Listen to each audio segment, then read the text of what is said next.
All right, so today I'm going to walk you through our scoring guide. So it's really important for you to understand the scoring guide because I think this allows you to understand how to move up and down the scale. So many of you guys in years past haven't been able to really understand what it takes to get a higher score. And I think if we truly understand our scoring guide or our scoring rubric, you guys will understand better how to get a better grade and how we score.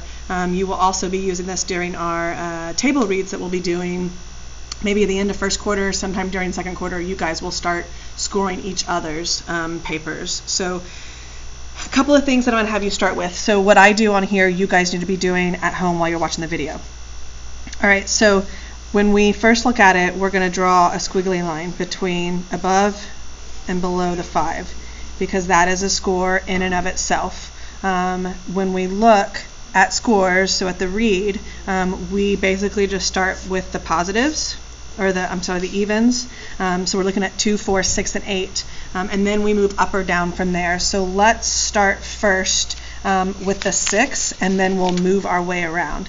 So if we're looking at the 6, notice that each even score has a descriptor. So if we're looking at adequate, the definition of adequate is acceptable or satisfactory.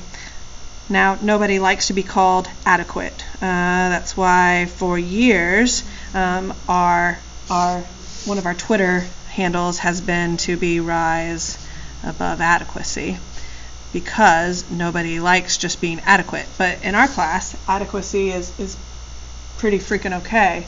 In fact, you guys will see our scores, our scoring rubric later, but a 6 is a pretty strong B.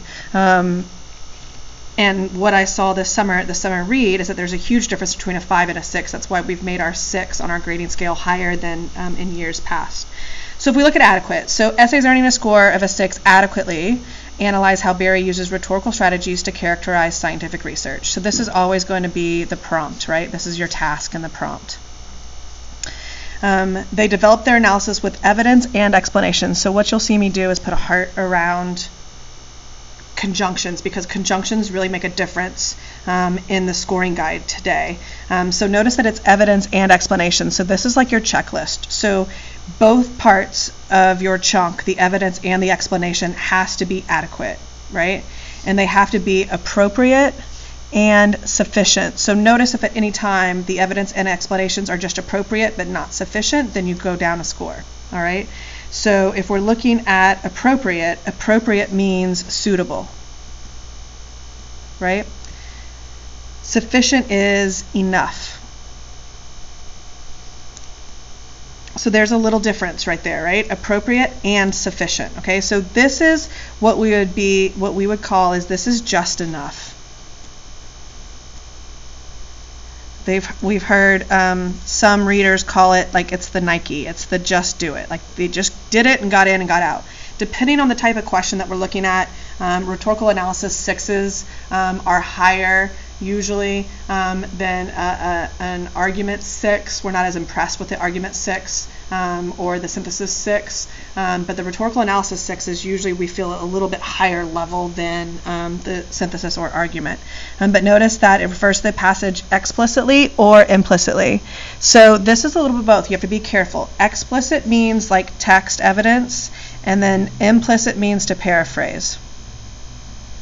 So you have to be careful in language to make sure that you are explicitly referring to the text when you talk about language, because if you are paraphrasing somebody's language and we study words, then you're not giving value to those words. You can paraphrase, let's say, a metaphor, because unless the language or the structure of how that metaphor is worded is important, then you can kind of paraphrase those, but otherwise I would try to stay explicit.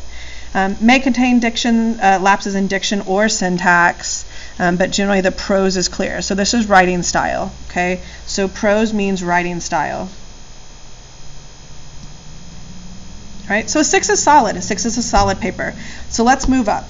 So if we look at the 7 is a 6 plus one more thing done well. And I think this is what is kind of good about our course, is that all you have to do is write a 6, but you do one more. So it is either more complete explanation, more thorough in development, or more mature prose style. I'm going to tell you, usually more mature prose style is what will get you, especially in rhetorical analysis, to a 7. So you only have to do one more. So if you more thoroughly analyze the passage and you're able to get deeper into it with like more evidence and more proof, then you could get a 7, but more is not always better. But notice how it's just as easy as a 6 plus one more thing done well gets you to the 7. Very easy.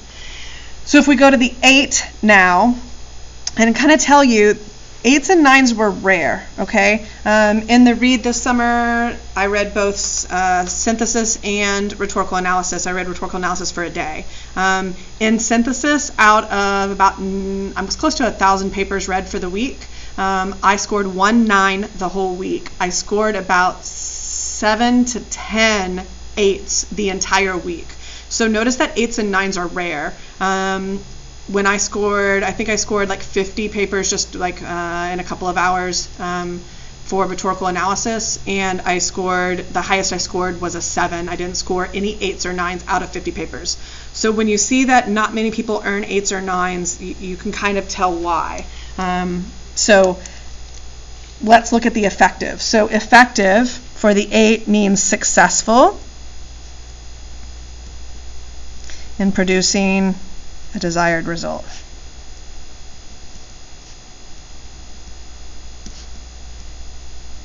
So notice now we are looking at the effective. Okay, so we can go down. The evidence and explanations, notice that we still have the conjunctions used, are appropriate and convincing.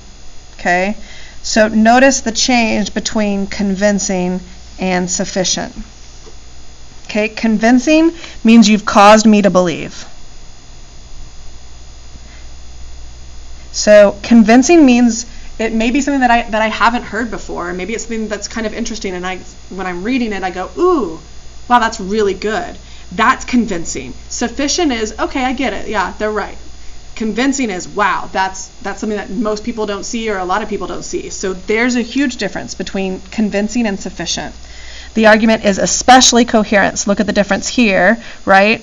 From down below, that the argument is, we don't even really talk about how coherent the argument is, but it's especially coherent and well developed. So this is looking at the 7, this is more complete and more development. Okay, so this is where we move from a 7 to an 8, is in the argument itself. Notice the prose is still, there's still problems in it, there's still flaws, but notice the consistency, ability of control. So with the 8, really you see a huge difference in the style of writing. And that's not something that we focus on in the beginning. We can help you with your style of writing once you start to understand what to write. So don't worry about your style of writing yet. We can fix that. That's something that comes naturally. 8s and 9s come naturally from people that are avid readers, people that have written quite a bit. So those things come naturally. But notice still we have the elements of effective writing. So this is the prose, right? The prose is high on an 8. When you read an 8 and 9, you know you read an 8 and a 9.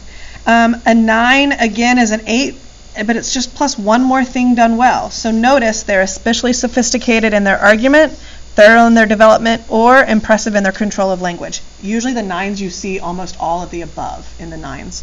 The 9s are from the heavens above. The angels sing, the skies part, the light comes down. It's a 9. We will read some 9s this year from samples, but you guys will write 9s eventually. Sometimes we'll probably see them most of the time in the spring. Maybe we'll get lucky and see them in the fall. All right, so let's move down. So one of the things that you'll see here is, I think this is interesting. So it's a clear conversation. So the 6 and up is a clear conversation between the reader and the grader. Describes clearly what is trying to be said. So one of the things that I want you to note is that we cannot infer. So as a reader, I cannot infer what you're trying to say. You have got to outright say what it is that you are trying to say to me. If we've had conversations in class, you have to explicitly state what you're talking about. You can't infer things that have happened in class, because what happens in the summer is I go to grade your paper, I get a folder of 25, and they're from kids across the country. So I have no idea what you've been taught, what you've read, what your conversations have been about in class. So you have to be explicit. A lot of times when we score your paper, you'll come in and you'll say, well, this is what I mean. But we can't infer what you mean. We can only take at face value what you have read. Okay, so let's go to the 5. So the 5 is in a category in and of itself. I can tell you, we at the read, they challenged us not to give 5s. So a 5 used to be kind of the dumping ground. Like it was okay, it was just good enough, but that's not really a 5. So we don't give 5s freely. We do give 5s, but you really kind of have to show us that you're not a 6 and you're not a 4 to do that, and that's a little difficult. So let's look at the 5. So notice that there's no category in and of itself. The 5 is just passing, right? So everything here up is passing, 5 and above. So essay scoring a 5, use rhetorical strategies to characterize scientific research. The evidence or, so notice this is where we switch. The evidence or explanations used. So above, the evidence and explanations. Here we go to or. So above, it's a checklist of all of the above. Here is one or the other. May be uneven. What does uneven mean? Uneven means that maybe you got through pretty thoroughly your first body paragraph and then ran out of time and skimped on your second body paragraph. So that would be uneven. Inconsistent. Inconsistent would be the idea of maybe within a body paragraph, one analysis was correct, another one was just a summary, and then you had in another body paragraph another piece of summary, and then one piece of analysis. That's inconsistent. Limited, notice that there's another or here, so it could be any one of these. Limited means like just too brief. It was just too brief. So notice your evidence can be uneven, inconsistent, or limited, or your explanations could be uneven, inconsistent, or limited. So if any time I'm faltering between a 5 and a 6, you get the 5. If any time I'm faltering between a 5 and a 4, you get the 4. Because if it's taking me that much to convince, then something is wrong. Okay. The writing may contain lapses in diction, but it usually conveys the student's idea. This is weak prose.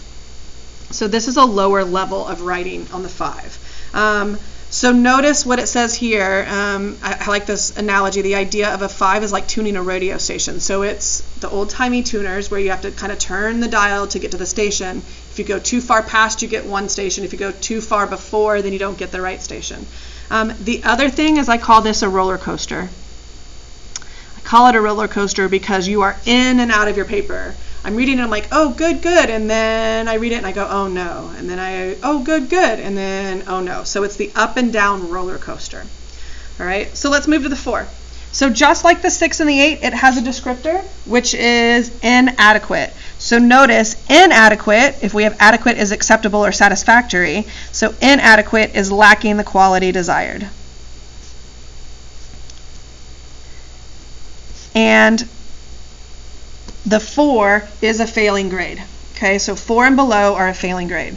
So inadequate, we look at the idea that these essays may misunderstand the passage. So these are all the places where we can go wrong. Misunderstand the passage, misrepresent the strategies Barry uses, or analyze these strategies inaccurately. So notice that these are all the places you can go wrong.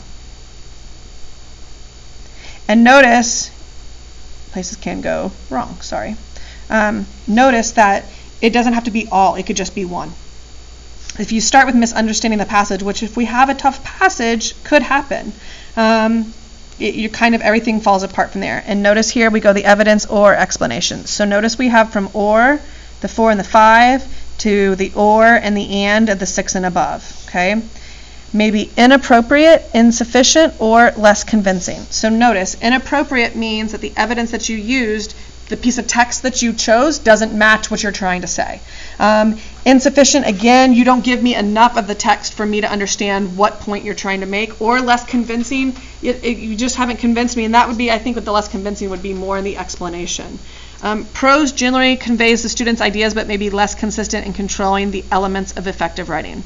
I would say the 4 and the 5 in prose are about the same. Sometimes the 4 is a little bit or the 5 is a little bit stronger in prose, but usually the 4 and the 5 are about the same level of prose.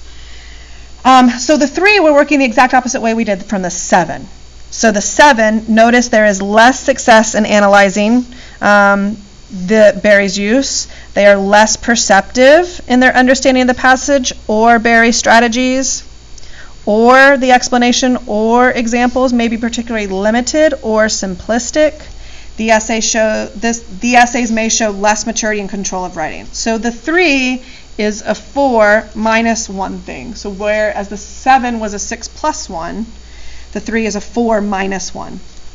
The control of writing is worse here. Really, this is what you're going to see in the 3 is you're going to see most summary. And it's just going to be a summary of the paragraphs. And we tend to do this when we get stressed, and we tend to do this when we're running out of time. We summarize. All right, so look at the little success. So obviously we don't have to talk about little success. Little success is less than inadequate. Okay, so this is where we're just trying to find something good.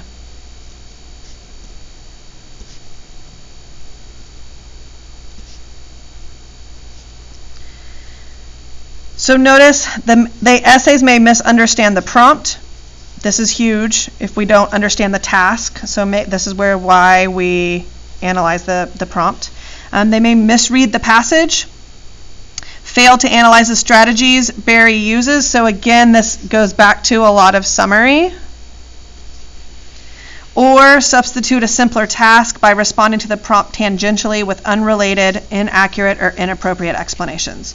So this is, if tangentially means that you've taken the prompt and simplified it. We shouldn't be in the 2s, I would say. If we do, it's because you misunderstood the prompt or you misread the passage. Notice that there's a weakness in writing, grammatical problems. We don't look at grammatical problems unless they interfere. And I've got to say this summer, reading the essays, I didn't have really any that was so grammatically bad that they scored a 2. A lack of development or organization, or a lack of coherence and control. So 2s usually are very minimal. So you're talking maybe 1 paragraph written, maybe. Or they just kind of talk about the person giving the speech, and that's it. So a 1, notice that they are a 2, but they are a 2 minus 1 more thing if we can get lower. These usually just mention the prompt. Like if these just restate the prompt, that's about it, then you at least get a 1 as long as you reference the topic. Okay, let's not aim for the 1s. Most of us, when we write, our first ones are going to be a 3 or a 4. Some of us may be a 5. But I can tell you, through tutoring and through some work, it's very easy to kick you from a 4 past the 5 into the 6. So for most of us, if we're a 5 or a 6, that's great. We can move you from a 6 to a 7. Probably we can move you from a 6 to an 8 or a 7 to an 8. We can't move you to a 9. A 9 is just natural ability. But everybody has that ability to get a 9 if you work. So that's why we talk quite a bit about coming in for tutoring and using your time wisely. We have a process in place on how to work through our rewrites, but remember, whenever we do a timed writing or whenever we do any kind of even group writings, you guys can come in and redo and raise your grade. If you start at a 4 and we feel like your rewrite would garner you or get you into a 5, then we'll give you those full credit points back. If you started at a 4 and it gets you back to a 6, we'll give you those full credit points back. So there is some reward for the work that you have to put in. So just kind of keep that in mind, the idea that we're going to work through this. And it's going to be a process. You will start to learn the language of the scoring guide. The scoring guide is going to be similar. You'll see when we look at argument and synthesis, it's worded exactly the same except for the task is a little different, but the language in the scoring rubric is the same. So you need to keep this handy because you will use this annotated version all year long, even if we have a different prompt. Because all you have to do is take out Barry, in scientific research and put in whatever prompt it is that we're having. You guys come tomorrow with questions. We'll quickly discuss this, but this is the basics of our scoring rubric.